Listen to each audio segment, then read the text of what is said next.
le joli coucou. On va le laisser finir. Il est 9h, c'est ça. Bonjour, je suis donc Agnès Clary-Tournier, je suis orthophoniste et passionnée par le vin. Donc voilà, c'est ce dont je vais vous entretenir ce matin, surtout de vin, mais aussi j'ai créé un lien un peu improbable au départ entre mon métier et ma passion. Voilà, moi je suis un peu tombée dans le verre quand j'étais adolescente en fait. Parce que j'avais un papa qui adorait le vin, qui avait une super cave, un grand-père aussi qui adorait ça.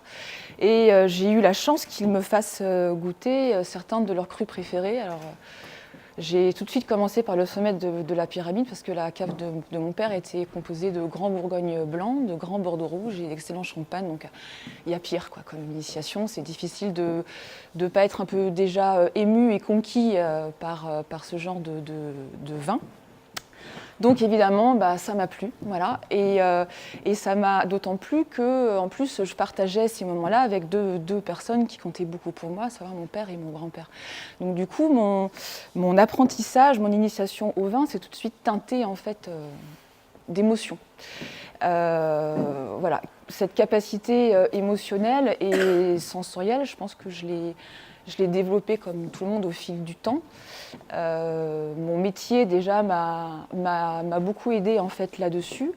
D'abord parce que quand on est orthophoniste, à la base, l'image de l'orthophoniste, c'est la rééducation du langage à l'oral et à l'écrit chez les enfants, chez les adultes. Donc on aide les gens à mieux structurer leurs pensées. Et du coup, on peut aussi leur apprendre à mieux verbaliser et à écrire aussi leurs ressentis. Et puis j'ai compris aussi à l'adolescence que le corps pouvait exprimer une certaine partie de notre problématique. Et le langage du corps, en fait, est un langage qui m'a toujours intéressée. Et quand j'ai compris qu'il y avait un grand lien entre le psychisme et le corps, ça m'a un peu fascinée. Du coup, tout naturellement, je me suis dirigée vers un type de rééducation qui est un peu spécial aussi dans ce métier. C'est la rééducation des problèmes de voix, notamment chez les adultes. Alors, ça peut être des enseignants, des chanteurs, enfin, tout type de personnes qui présentent un problème au niveau de la voix. Et pour prendre en charge ces personnes, en fait, il faut avoir une formation un peu spécifique qui passe beaucoup par le développement justement de son propre rapport à son corps, puisqu'il faut pouvoir avoir accès à un certain nombre de sensations pour pouvoir bien caler en fait son geste respiratoire et vocal, ce qui va vous permettre après de pouvoir bien aider en fait un chanteur ou un comédien. Voilà. Donc du coup, je pense que ça m'a aidé sans le vouloir, parce que je ne l'ai pas fait exprès, mais ça m'a aidé en fait à affûter mes sens et ça m'a aidé du coup à développer un peu mon potentiel de dégustatrice. Du coup, moi, j'ai jamais senti que le vin était quelque chose qui pouvait faire peur. J'en ai pris conscience plus tard parce que quand j'ai commencé à avoir un peu de bagage sur la dégustation. J'avais des amis qui me disaient « Ouais, mais le vin, c'est super compliqué, moi, j'y comprends rien, etc. » Et en fait, je pense que le monde du vin souffre un peu de ce carcan. Les professionnels utilisent un jargon qui, à la fois, peut paraître très poétique, mais aussi très complexe. Voire un peu abscon. Et en fait, moi, je trouve qu'en tant qu'amateur, parce que moi, je ne suis pas du tout pro, je ne suis pas du tout ni œnologue, ni vigneronne, peut-être un jour vigneronne, je ne sais pas, mais en tout cas, voilà, je trouve qu'on a une grande chance de pouvoir exprimer notre ressenti avec les mots qui nous viennent, quoi. Je trouve que c'est une liberté qui est immense et que les professionnels n'ont plus. Parce qu'eux, ils sont obligés de communiquer entre eux et du coup, d'employer le même vocabulaire pour être sûr de se comprendre. Du coup, bon, c'est sûr qu'au départ, on n'est pas forcément très habitué à poser des mots sur ce qu'on ressent. D'abord, par manque de temps. La plupart du temps, on court partout et on ne se pose pas suffisamment pour être à l'écoute de ce qu'on ressent. Et puis aussi, ça peut être par pudeur, par peur aussi, parce que mon Dieu, qu'est-ce qui va arriver si je commence à écouter ce que je ressens ? quelle avalanche de sensations et de choses et de liens je vais pouvoir faire. Voilà, moi je trouve que c'est un monde qui est passionnant et qui effectivement aide aussi à mieux se connaître et à plus partager aussi avec les autres. Voilà. Alors pour commencer, je vais vous demander de fermer les yeux et de prêter une oreille attentive à ce qui va suivre.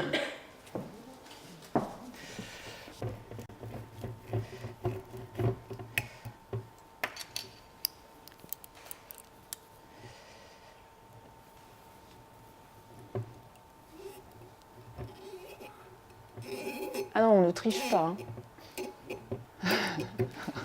Non, on ne triche pas.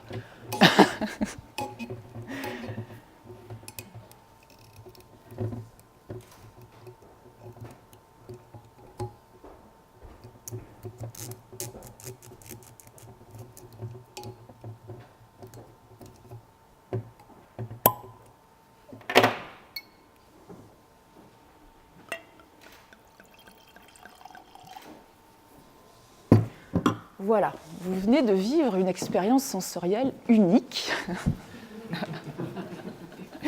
qu'on a tous partagée et qui donc est accessible à tous. Alors je sais bien, il est un peu tôt pour ouvrir une bouteille, je vous promets que je ne le boirai pas ce matin. Voilà. Mais je trouve que finalement, voilà, l'un des sens qui va être en premier en contact avec le vin, c'est l'ouïe. Justement par le bruit du bouchon qui va se déboucher, la musique du vin dans le verre. Et ça, déjà, ça va capter votre attention, ça va stimuler votre imagination, ça va vous donner déjà envie d'aller un petit peu plus loin. Enfin, si vous aimez le vin, j'imagine que si vous êtes là, vous êtes tous un petit peu loin. Et finalement, je trouve que le vin fonctionne un petit peu comme une musique. D'abord parce que quand on parle de dégustation, on parle de notes en parlant des arômes, et puis que chaque vin va avoir un rythme, un tempo qui lui est propre. Certains vont être super vifs, très rapides, d'autres vont être beaucoup plus lents. Vous allez les déguster, ça va durer très très longtemps, ça va se dérouler comme ça, comme une balade en fait un peu. Et puis le vin et la musique, ça peut être des compagnons de route toute la vie. Ils vont évoluer aussi chacun à leur sauce, j'ai envie de dire. Le vin, il va s'épaissir dans le sens, il va développer d'autres arômes, il va perdre un petit peu de sa vivacité. Il y a d'autres arômes qui vont venir l'étoffer. D'ailleurs, à ce niveau-là, je trouve qu'il ressemble beaucoup à un être humain qui, en vieillissant, perd un peu de sa fougue, mais prend de la maturité, de la sagesse. Enfin, c'est normalement ce qu'on devrait tous faire. Et pour la musique, finalement, la musique, le morceau va rester tel qu'il est, mais il va, comme le vin, il va vous rappeler, en fonction de l'époque où vous l'avez écouté, il va vous rappeler un souvenir, des sensations. Et c'est aussi ça qui est super dans le vin, c'est qu'il va déclencher en vous non seulement des sensations, mais aussi des souvenirs, par exemple, de partage, qui ne sont pas forcément liés à la bouteille en tant que telle, mais à un moment que vous avez vécu. Voilà. Voilà. Donc, le vin, donc, en premier lieu, on le contacte, si je peux dire, par l'ouïe. Ça peut être aussi par la vue, puisqu'il y a la forme de la bouteille, l'étiquette, etc. Alors maintenant, les vignerons jouent énormément avec tous ces codes-là. Ils vont choisir la forme de bouteille qui leur plaît, l'étiquette qui leur plaît. Ils vont sortir des AOP et des AOC pour créer le vin vraiment qui leur correspond. Donc en fait, dans la dégustation, on va surtout être happé par la couleur du vin, par sa transparence, par sa brillance, par ses reflets. Et ça, encore, c'est vraiment une invitation à aller plus loin. Voilà. Donc ensuite, une fois qu'on a passé ces étapes-là, évidemment, on va rentrer plus dans le vif du sujet et on va avoir envie de sentir le vin, de le respirer. Alors, je vais faire passer à Benoît des petites fioles qu'il va vous faire passer. Voilà. Donc dans le fait de sentir un vin, dans le fait de le respirer, pour moi, c'est s'accorder un peu de douceur et de rêve. On est dans ce sens qu'on sollicite en fait consciemment, en tout cas assez peu dans notre vie. On est obligé de se poser pour être très très attentif à ce qui se passe. C'est un sens qui me semble très intéressant. Évidemment, c'est compliqué un peu au départ parce que c'est difficile de pouvoir identifier clairement ce qu'on ressent. On verra plus tard qu'il y a une étape dans la dégustation qui permet en fait d'identifier plus facilement les arômes. Faites gaffe, il y a une interro écrite après, par contre, je ne vous ai pas dit. Mais... Et donc ce sens de l'odorat, il est extrêmement important évidemment dans la dégustation. Et c'est déjà une première rencontre avec le vin. Certains vont se livrer très très vite, dès le premier nez. Ce qu'on appelle le premier nez, c'est quand vous n'avez pas encore fait tourner votre vin dans le verre. D'autres vont avoir besoin justement de s'aérer, donc vous allez le faire donc tourner un petit peu dans le verre. Et là, il va davantage développer ces arômes. Et certains vont carrément avoir besoin de plusieurs heures de décantation pour se livrer. Donc déjà, pour moi, il y a déjà un peu comme une rencontre avec le vin, donc un peu comme avec une personne. Et quelque part, enfin déjà un petit peu avec le vigneron qui a créé ce vin-là. C'est déjà une première approche. Et puis, je trouve que ce sens de l'odorat, il agit un peu à la façon d'une Madeleine de Proust. Je pense notamment au premier tome des Gouttes de Dieu, ce manga, je ne sais pas, peut-être qu'il y en a qui le connaissent, qui est vraiment très axé sur le monde du vin. Et dans le premier tome, il y a un personnage principal qui est une apprentie sommelière et elle déguste un grand cru de Bourgogne dont on lui a beaucoup parlé. Et là, elle est projetée dans un champ de fleurs et ça la submerge, quoi. Et effectivement, ce sens-là, il peut être très très surprenant. C'est-à-dire que vous allez sentir, vous allez respirer une odeur et d'un coup, sans que vous vous y attendiez, vous allez être projeté dans un univers soit de nature, où ça va vous rappeler un souvenir très très fort. Moi, je me rappelle, il y a longtemps déjà, mais quand plusieurs années après la mort de ma marraine, j'ai senti son parfum en pleine rue. Ça a été un moment à la fois extrêmement fort et extrêmement doux. C'était un peu comme si elle était un peu là avec moi, quoi. C'était un truc...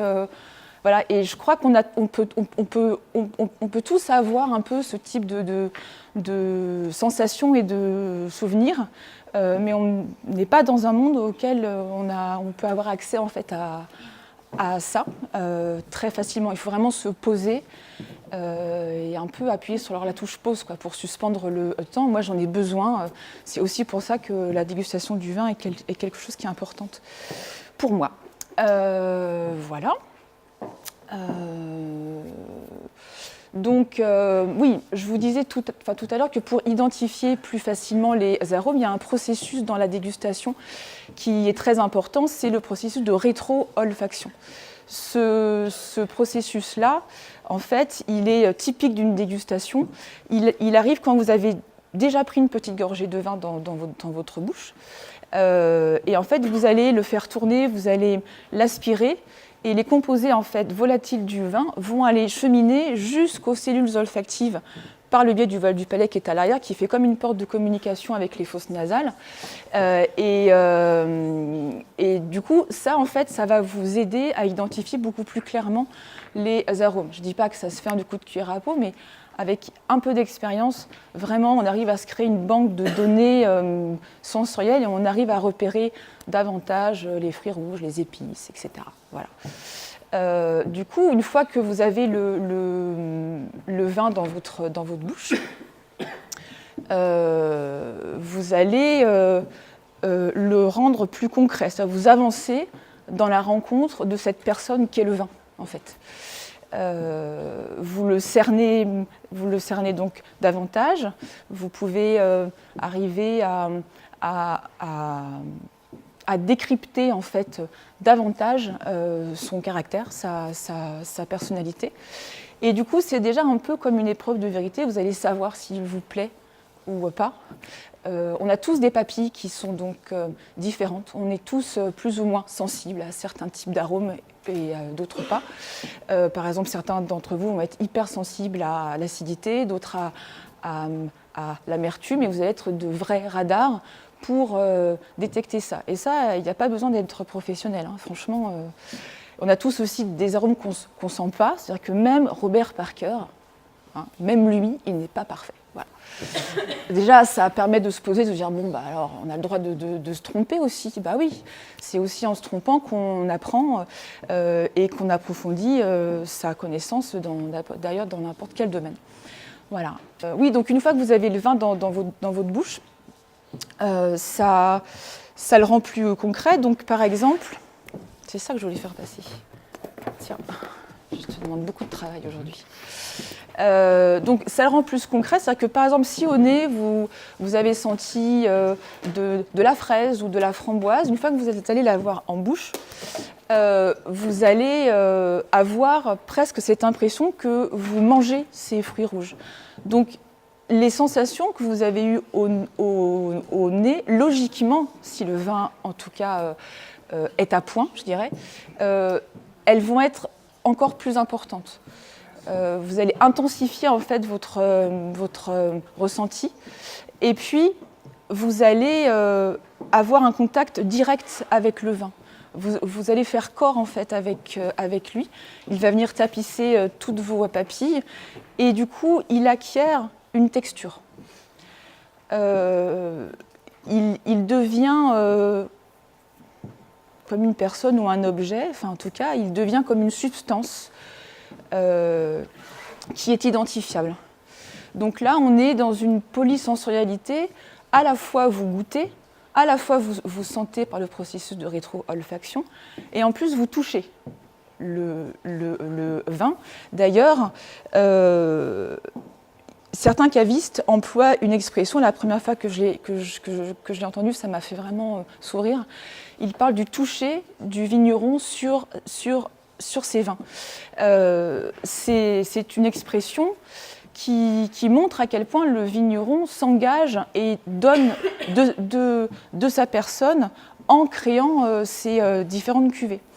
Il exprime effectivement une part de lui. Il va essayer d'exprimer au mieux le terroir sur lesquels les terroirs sur lesquels il fait ses vins.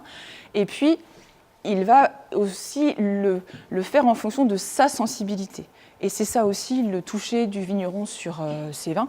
Et du coup, quand vous avez le vin dans votre bouche, vous allez sentir donc sa texture qui peut être très souple ou alors beaucoup plus onctueuse, très veloutée. Et ça aussi, ça va participer au fait de donner un rythme au vin. C'est comme une charpente. C'est comme dans une maison, un peu. La texture, c'est la charpente. C'est elle qui va porter de façon harmonieuse ou pas les différents arômes. Donc, si la charpente est bien faite, la maison, elle tient debout, elle est jolie, elle vous plaît. Si la charpente est de guingois, bah, vous allez sentir, même en n'étant pas du tout pro, qu'il y a un truc qui ne le fait pas, quoi. C'est pas comme ça devrait être, quoi. Il y a comme un truc qui est un peu étranger. Donc, le toucher dans le vin, ça fait partie de l'épreuve de vérité aussi. C'est le moment où le vin va se révéler, où vous allez sentir si il est cohérent et si vous sentez justement la sensibilité du vigneron au travers du vin que vous dégustez. Et ça, c'est un moment effectivement qui peut être très fort. J'ai oublié de faire passer ça. C'est une intervention très polysensorielle ce matin. C'est comme avec les enfants, quand on est orthophoniste et qu'on éduque les enfants, on passe beaucoup par la polysensorialité, ben voilà, c'est pareil. Et donc oui, c'est un peu l'épreuve de vérité, en fait, quand vous avez donc votre vin en bouche, en fait, vous l'avez vraiment dans sa globalité. Et pour moi, en tout cas, le sens du toucher peut être l'un de ceux qui me touche justement le plus.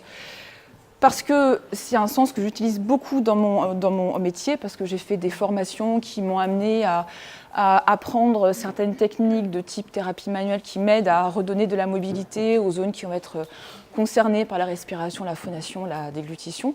Et puis parce que même sans ça, je viens fréquemment vérifier la façon dont mes patients vont utiliser leur respiration.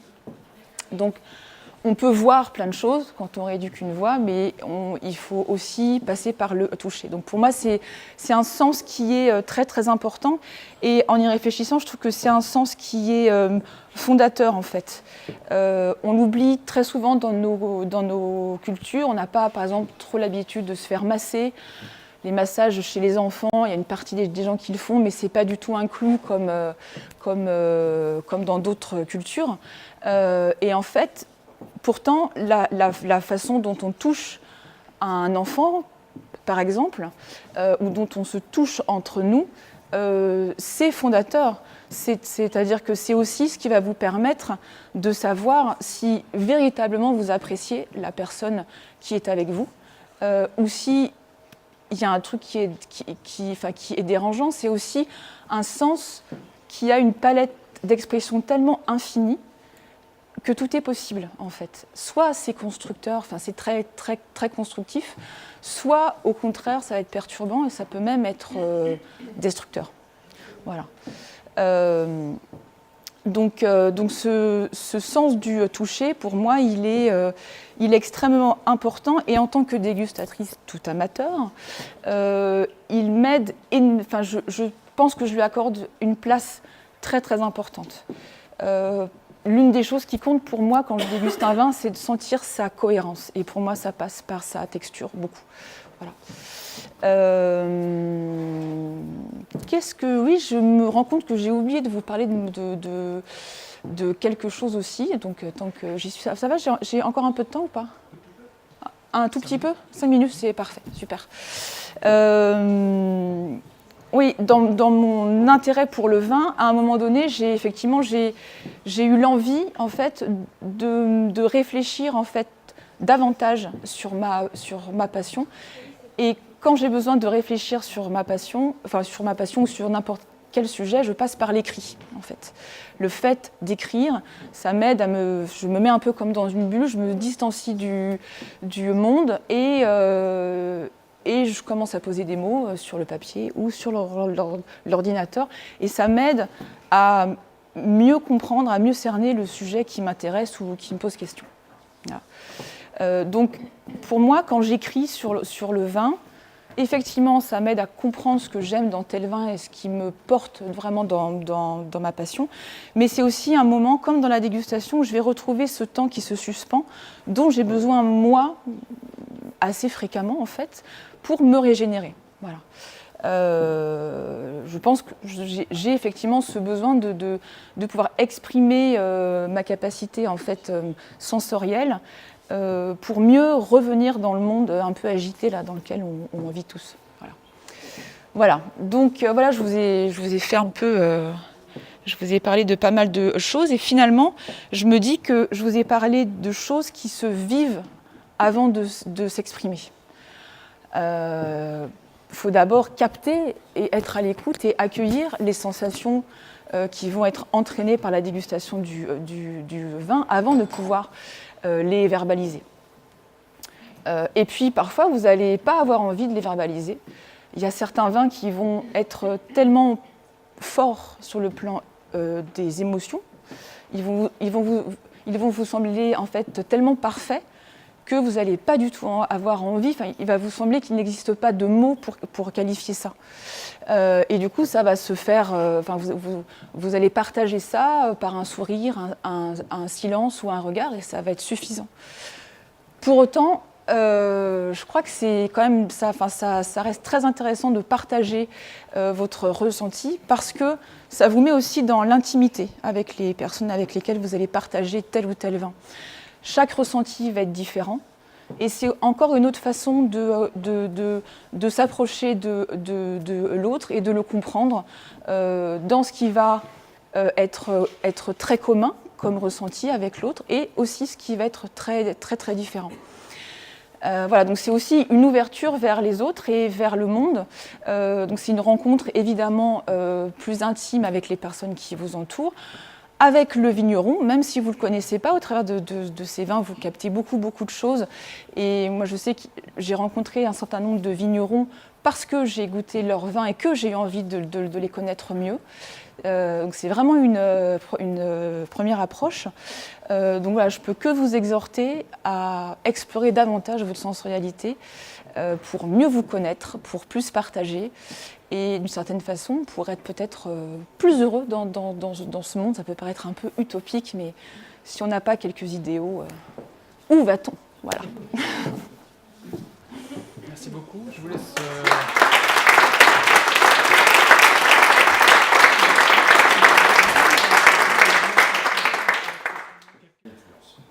Oui, je pense que le contexte dans lequel on déguste un vin peut influencer sa dégustation. Ça peut être effectivement le lieu, ça va surtout être l'ambiance en fait. Chez Saran, évidemment, ça va être quelque chose d'assez feutré, assez classe. Quand on est entre copains, ça va être forcément plus libre, entre guillemets. Donc ça influence. Notre état aussi physique et émotionnel, si on est fatigué, si on est en colère ou au contraire hyper serein. Et puis si on en a entendu parler du vin, par exemple, si j'ouvre un grand cru ou si j'ouvre un vin plus simple, je vais te parler des deux avec ce que j'en connais et ce que j'aime, mais ça ne va pas tout à fait être le même discours. Dans un grand cru, on partage un moment qui va être fait peut-être encore plus de rêve.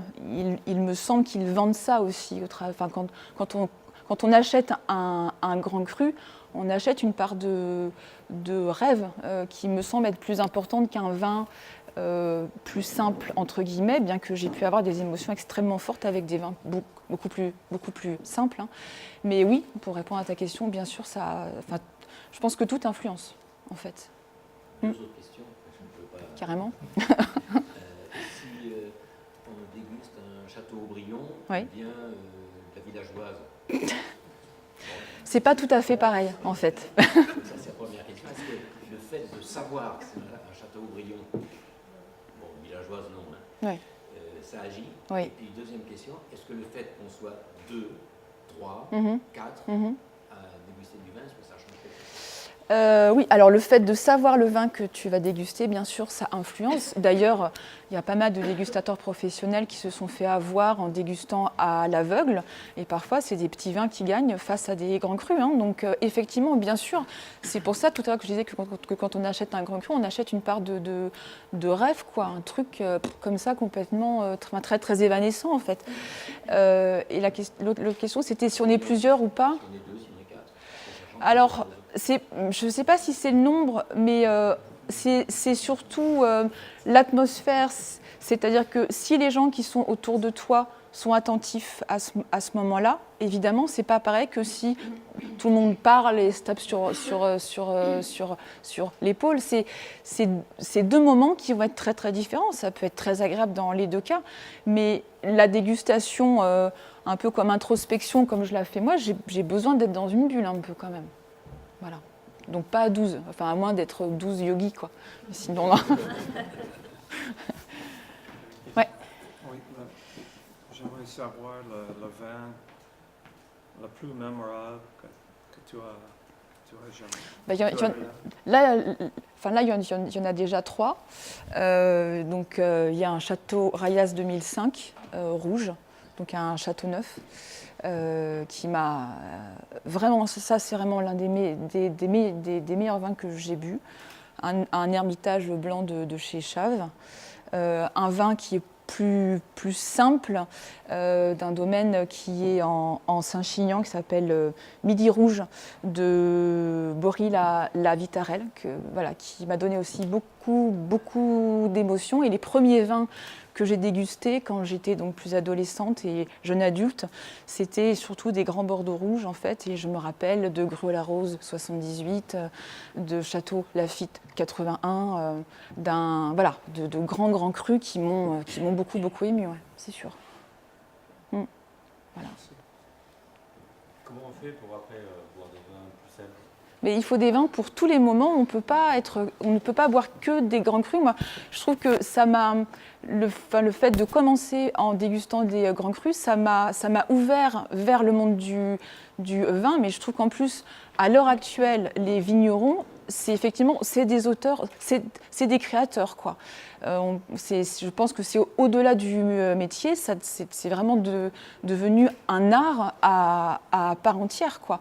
Donc vraiment, il existe autant de vins que de personnes, que de moments.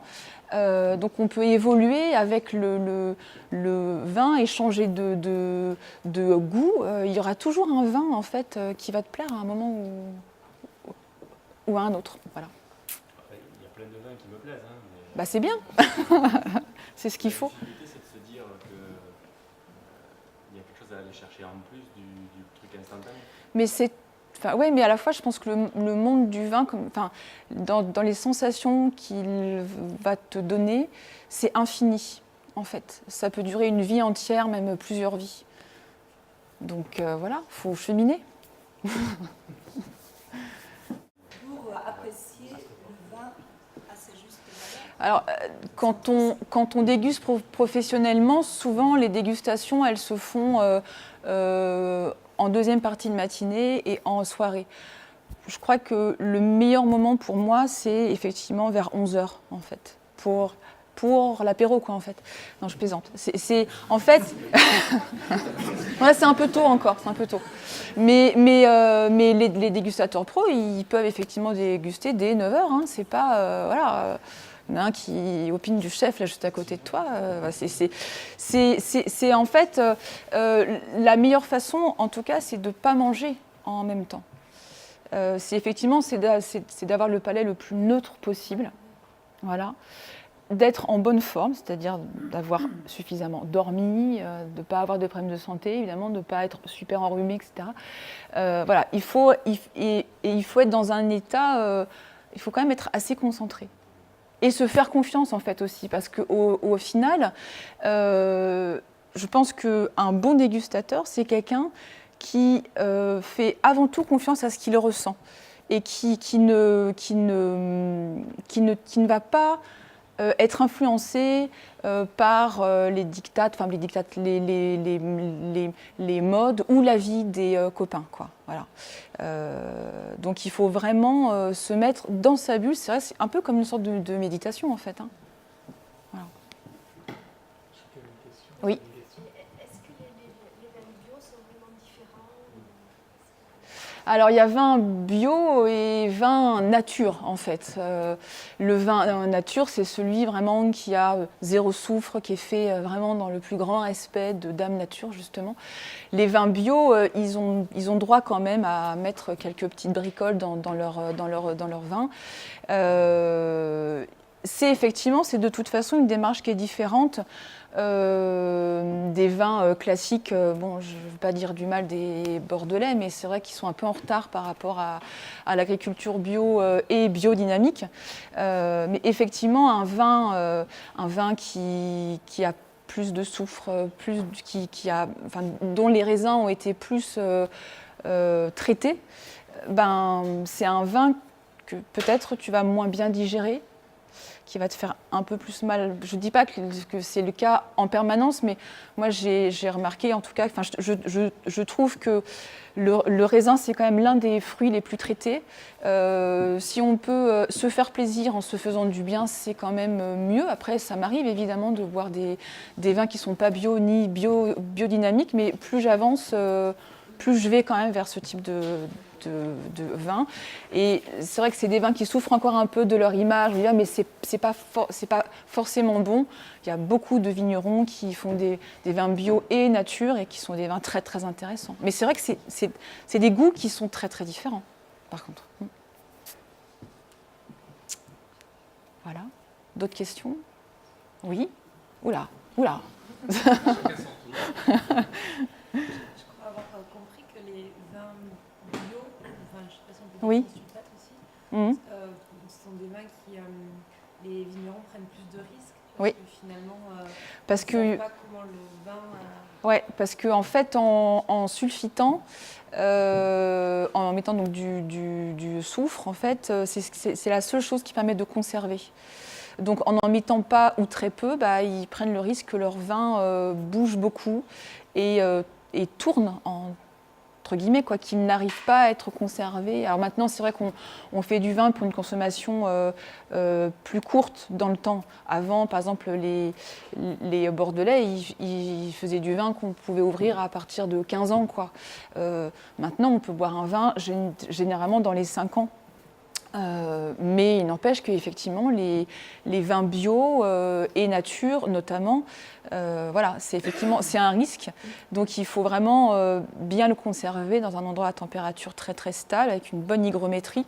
Et puis il faut savoir, voilà, après quand on l'ouvre, c'est qu'il tout double. Mais quand c'est double, c'est un vrai bonheur par contre, quoi. Voilà. Oui. Tu as commencé ton intervention en disant que tu étais orthophoniste et que tu avais fait un pont avec ta passion, avec le vin. J'imagine que tu ne fais pas boire tes passions. Non. J'y ai déjà pensé, hein, mais... On va dire le sujet, mais ça m'intéresse de savoir par où tu passes. C'est le réveil des sens. Oui, c'est ça. Par où je passe pour... Oui, pour justement faire passer ton métier que je ne connais pas. Oui. Comment tu éveilles les sens, puisque tu leur fais pas boire du vin? En fait, c'est vraiment, alors dans mon travail, je fais effectivement, c'est un travail qui est très lié en fait au corps. Donc je les aide à prendre conscience de leur respiration. Donc, je fais vraiment travailler leur proprioception en fait. Voilà. Et puis moi, en tant qu'orthophoniste, je les écoute, je les regarde, je les touche. Donc c'est vraiment très très polysensoriel. Et eux, dans le cadre de la rééducation, je vais les aider effectivement à prendre conscience de beaucoup de leurs sensations qui vont être souvent très personnelles parce que très liées à ce qu'ils sentent à l'intérieur. La respiration, c'est une sensation qui est très interne en fait et très personnelle en plus. Après, il y a les gestes techniques pour soutenir la voix. Bon, ça, c'est des sensations, mais c'est aussi de la technique en fait. Voilà. C'est bon? Ça y est? Merci à vous. Merci.